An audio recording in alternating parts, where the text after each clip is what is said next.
돌이켜보면 남편과의 결혼 생활은 불행 그 자체였습니다. 신혼생활 내내 바람 피우고 손찌검까지 일삼았던 남편은 이혼하면서도 끝까지 저와 아들에 대한 예의가 없었습니다.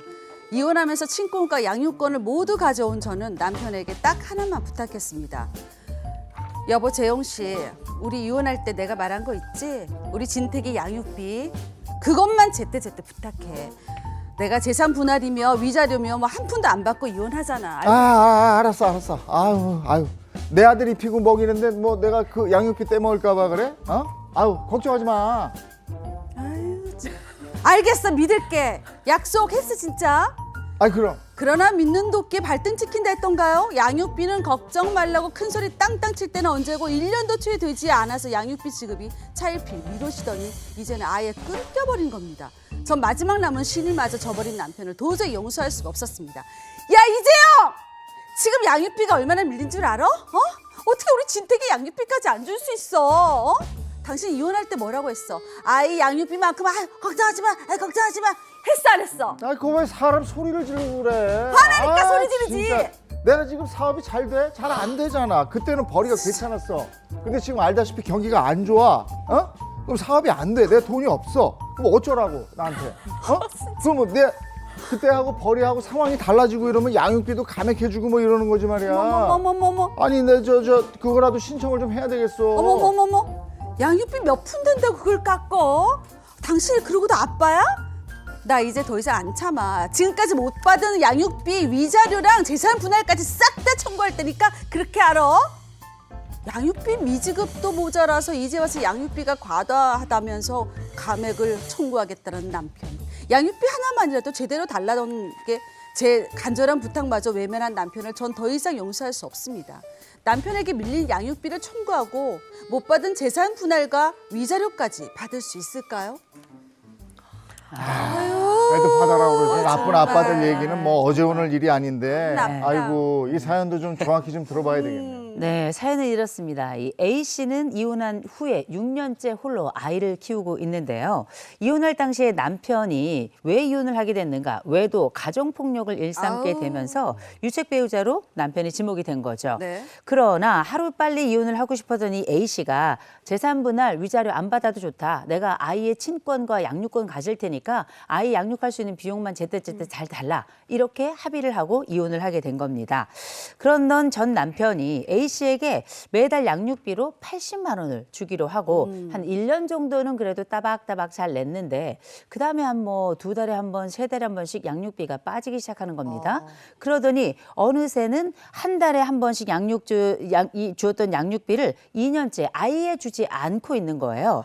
그래서 참다 못하는 A 씨가 양육비를 달라고 말을 했더니 이 전 남편이 이런 얘기를 합니다. 내가 지금 경제 사정이 너무 어렵다. 그래서 오히려 80만 원이 너무 과도한 것 같으니까 양육비 감액 신청을 하겠다. 이렇게 통보를 해온 겁니다. A 씨는 이제라도 밀린 양육비 받고 또 이혼할 때 받지 못했던 재산 분할 그리고 위자료까지 받을 수 있을지 궁금하다는 사연입니다. 본인 잘못으로 이혼했는데 거기에다 양육비까지 이렇게 지급하지 않는다. 정말 화나는 일인데 실제 상담하면서 이런 사례 많이 보시죠? 안타깝지만 정말 많습니다. 이 양육비는요, 내가 다 쓰고 남은 돈을 보내는 게 아니라 내가 가장 먼저 보내야 될 돈이에요. 그럼요. 그러니까 이혼으로 부부의 연은 끈이 났다고 해도 자녀를 기준으로 봤을 때 아버지, 어머니의 역할은 계속해서 유지된다고 볼 수 있거든요. 그럼에도 이렇게 제대로 양육비가 지급되지 못하는 사례가 정말 많습니다.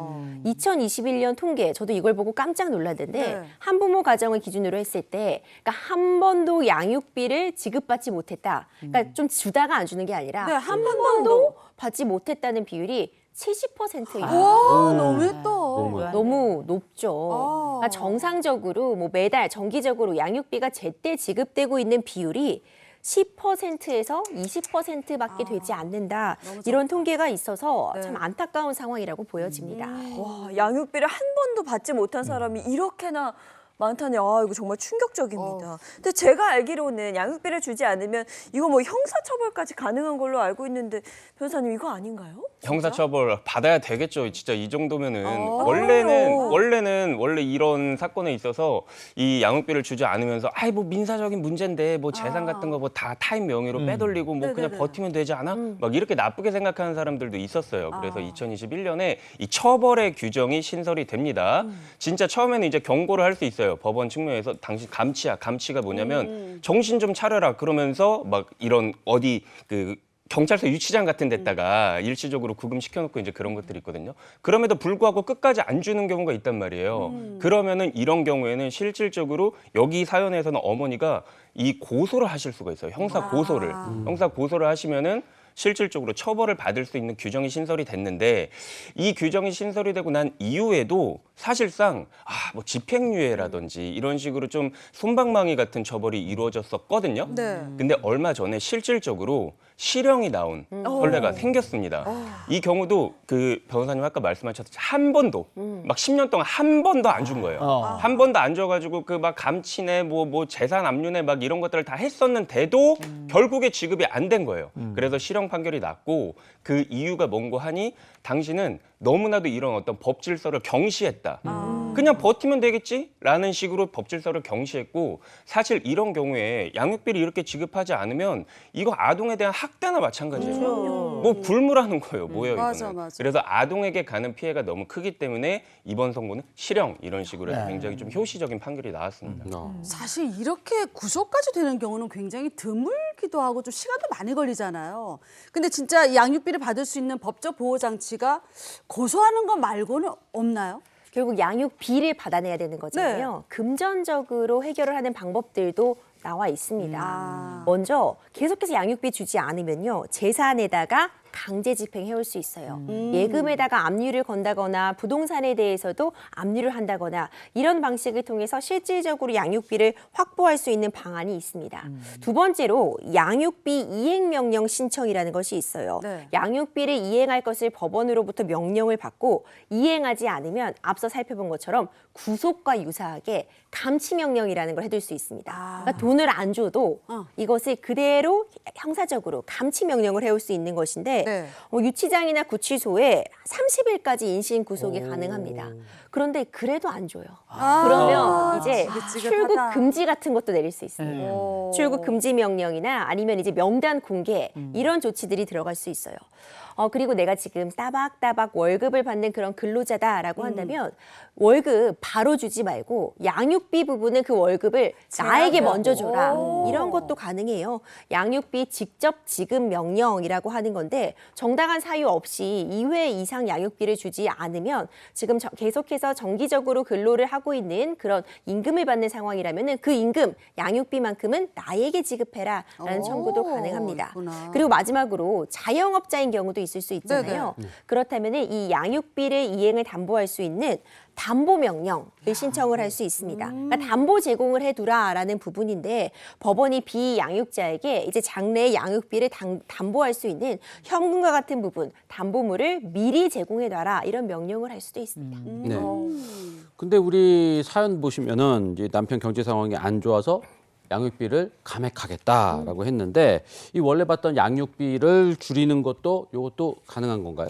네, 양육비는 한 번 정해졌다고 해서 이게 영구히 고정되는 건 아니거든요. 예를 들어서 부모의 경제 상황이나 그리고 자녀도 계속 자라잖아요. 네. 자라면서 정말 신생아 때와 뭐 중고교성 때에 들어가는 비용은 다를 수밖에 없거든요. 네. 그래서 이런 부분을 참작을 해가지고 변경이 있을 수는 있습니다. 근데 그냥 단순히 변경을 신청한다고 다 되는 건 아니고 어떤 중대한 사정이 있어야 되고 그 중대한 사정이 입증이 되어야 돼요. 예를 들어서 내가 진짜 강성신이 조금 어려워졌다. 일시적으로 어려워졌어요. 네. 그래서 신청을 했어요. 이때다 하고 주기 싫어서. 근데 그게 어떤 일시적 소득 감소인지 아니면 굉장히 장기적으로 제가 막 채무를 굉장히 많이 져가지고 갚아야 될 빚이 많다라든지 이런 부분들을 종합적으로 고려를 하게 되고 그래서 진짜 제가 인정을 받았어요. 감액을 인정을 받았습니다. 네. 정말 너무너무 어려운 거예요. 그래도 아까 말씀드렸다시피 이런 1차적 부양 의무에서는 내가 어려우니까 부양을 아예 안 해. 이건 안 돼요. 그러면 정말 먹고 살 게 없잖아요. 맞아요. 뭐 피아노였나요? 그럼 피아노였으면 그랜드 피아노로 하다가 뭐 멜로디언 정도로는 바꿀 수 있겠지만 난 밥값도 주지 못해. 그런 거는 안 된단 말이에요. 네. 그래서 이 감액 신청을 할 때에도 구체적인 상황을 꼼꼼하게 따져가지고 신청을 해야 인정이 될 수가 있다는 부분도 알아두셔야 될 것 같습니다. 그리고 물가 상승도 고려를 해요. 그렇죠. 네. 중요하죠. 그랜드 피아노였다가 멜로디오는 너무 멜로디언이라고. 딱 망했을 경우.